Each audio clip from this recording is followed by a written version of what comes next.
Pakistan's policy to bleed India 1,000 cuts continues.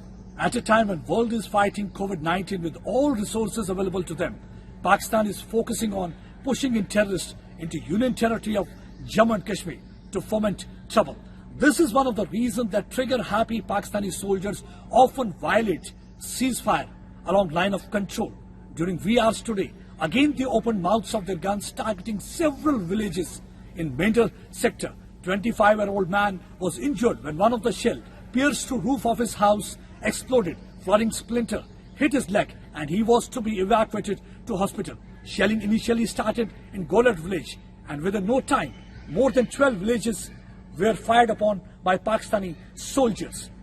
Unfortunate part is that this shelling took place in all these areas which are far away from forward posts. What does that indicate? It indicates that shelling was not accidental but intentional. That means they wanted to inflict heavy casualty of civilians.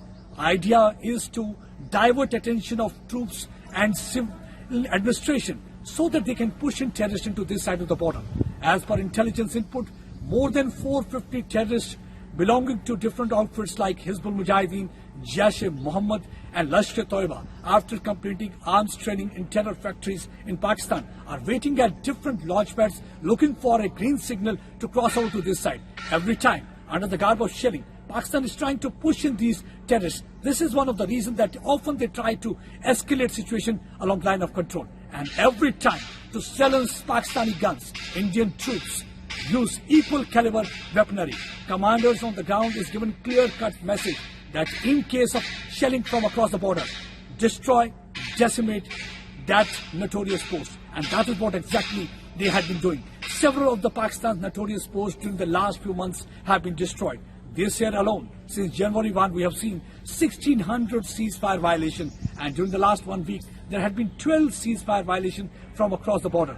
Most of the time, they are trying to push in terrorists during VRs because this is the time they feel that they will be able to help terrorists take advantage of darkness and cover fire which is being provided by them so that terrorists can reach their destination. Already, mentors sitting across the border, they are pressurizing commanders of different outfits in Kashmir Valley to carry out attack of bigger magnitude because they want to boost sagging morale of their cadre. Many of their top brains have already been eliminated because security forces continue to dominate in Kashmir Valley. So this has frustrated as well as perturbed Pakistani authorities and people who are looking after terror-related activities. So they want to push in more terrorists, they want to smuggle in more arms and ammunition. We have seen during the last few years there has been paradigm shift in military strategy. Earlier there was tit-for-tat response. Pakistan used to fire upon and India used to respond. But now they go for punitive action. Punitive action means if you are firing on Indian troops or you are firing on civilian areas, that particular post will be decimated. That is what exactly Indian troops are doing. And second thing is that they are also going for surgical strike because line of control is no more considered to be area that can't be crossed.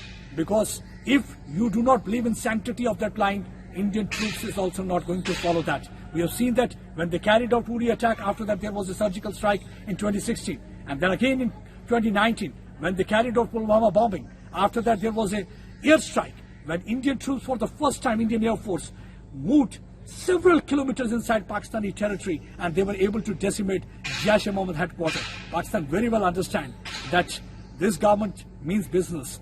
They are going to hit them hard where they are going to feel maximum pain. And this time also the government has made it clear that they are not going to tolerate any kind of terror-related incident. A terror-related incident was foiled few days back when Pakistan was planning to carry out Pulwama kind of bombing, but they didn't succeed. Timely intelligence inputs, credible inputs helped them intercept that car and also detonate that car IED, thus saving so many lives. So that indicates that troops are vigilant, troops are ready to give them befitting reply, troops are ready to silence Pakistani guns, troops are ready to ensure peace prevails in Jammu and Kashmir.